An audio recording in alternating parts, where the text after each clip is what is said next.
बिस्मिल्लाहिर्रहमानिर्रहीम। अस्सलामुअलैकुम रहमतुल्लाहि व बरकातुहू। कई लोग मालूम कर रहे थे कि अरफे का दिन कब है, क्योंकि अशरा ज़िलहिज्जा की बहुत ज़्यादा फजीलत है। अशरा ज़िलहिज्जा में भी 9 ज़िलहिज्जा यानी अरफे के दिन की फजीलत और ज़्यादा है, क्योंकि अरफे का जो दिन है ना, ये बड़ा अजीम शान दिन है। ये ज़िलहिज्जा के महीने का सबसे बड़ा दिन है और इसी दिन में हज का सबसे बड़ा रुकून वकूफ़े अरफा भी अदा किया जाता है। इस दिन हज करने जो लोग गए होते हैं वो हाजी हो जाते हैं। ये समझ लीजिए कि हज मुकम्मल हो जाता है। तो अरफे का दिन और ईद उल अज़हा इस साल 2025 में पड़ रही है। शनिचर को 7 जून, तो ईद वाले दिन से एक दिन पहले का जो दिन होता है वो अरफे का दिन कहलाता है। तो जुम्मे के दिन 6 जून को अरफे का दिन हमारे इंडिया और एशिया के जितने ममालिक हैं उसमें अरफे का जो दिन है वो जुम्मे वाले दिन होगा। ठीक है, तो अरफे का दिन ये बड़ा अजीम शान दिन है।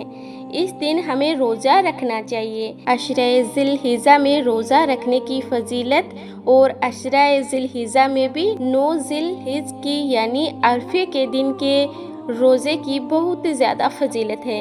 हदीस में नबी करीम सल्लल्लाहु अलैहि वसल्लम का इरशाद है कि अरफे के दिन का रोज़ा पिछले 1 साल के गुनाह और अगले 1 साल के गुनाह का कफ़ारा है।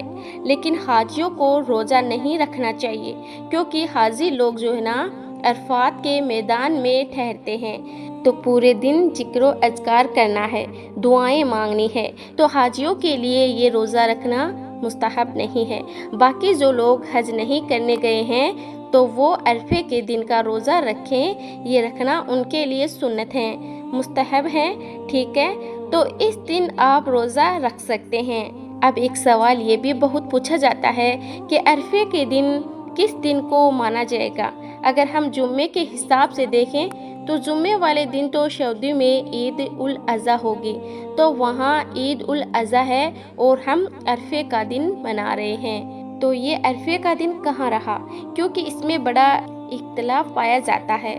बाज़ उलमा ये कहते हैं कि सऊदी अरब में जब अरफे का दिन होगा उसी दिन हमारे यहाँ भी अरफे का दिन समझा जाएगा, तो वहाँ जुमेरात को अरफे का दिन होगा। तो हम लोग जुमेरात को अरफे का दिन सेलिब्रेट करें।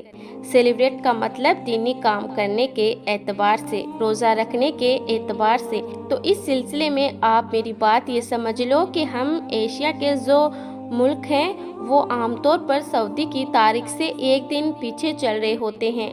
ठीक है, तो हम लोग ये कर सकते हैं कि 8 ज़िलहिज्जा को भी रोज़ा रख लें और 9 ज़िलहिज्जा को भी रोज़ा रख लें, क्योंकि देखिए चाँद के हिसाब से अल्लाह ताला ने अमल करने की हमें तौफीक दी है। मान लीजिए सऊदी अरब में टाइमिंग का फ़र्क है, हमारे यहाँ और सऊदी अरब के टाइमिंग में बहुत बड़ा फ़र्क है। वहाँ जब ज़ुहर की नमाज़ होगी तो ज़रूरी नहीं है कि हमारे यहाँ भी ज़ुहर का टाइम हो रहा हो।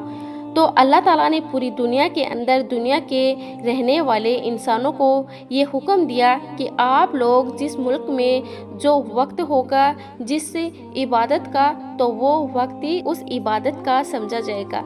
जैसे जोहर का टाइम सऊदी अरब में जब होगा तो वहाँ जोहर होगी, हमारे जब जोहर का टाइम होगा तो हम जोहर का टाइम समझेंगे। कहीं अगर मगरिब हो रही होगी तो वहाँ मगरिब की नमाज पढ़ी जाएगी। अगर हमारे यहाँ चांद आज दिखा है तो हम आज पहली तारीख मानेंगे।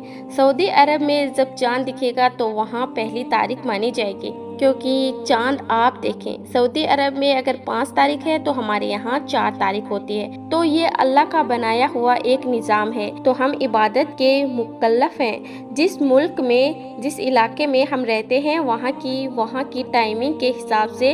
लेकिन अरफे के दिन के बारे में ये थोड़ा सा जो इख्तलाफ है तो इसको हम इस तरह से दूर कर सकते हैं कि हम लोग Asia, India, Pakistan, Bangladesh, China, Afghanistan, ये जो एशिया के ममालिक है तो एक दिन पीछे हमारी तारीख चल रही होती है।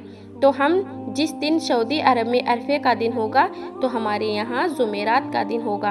तो हम उस दिन का भी रोज़ा रख लें। और जुम्मे को हमारे यहाँ 9 तारीख होगी, 9 ज़िलहिज्जा होगा, तो हम 9 तारीख का भी रोज़ा रख सकते हैं। ऐसा मसला ख़त्म हो जाएगा, इसमें कोई इख्तलाफ करने की बात ही नहीं है। तो इसीलिए इतना परेशान होने की ज़रूरत नहीं है, कोई इतना बड़ा इख्तलाफी मसला नहीं है। मुझे उम्मीद है कि चंद बातें आपको समझ आ गई होंगी। इस वीडियो को शेयर कीजिए, दूसरों तक ज़रूर पहुंचाइए।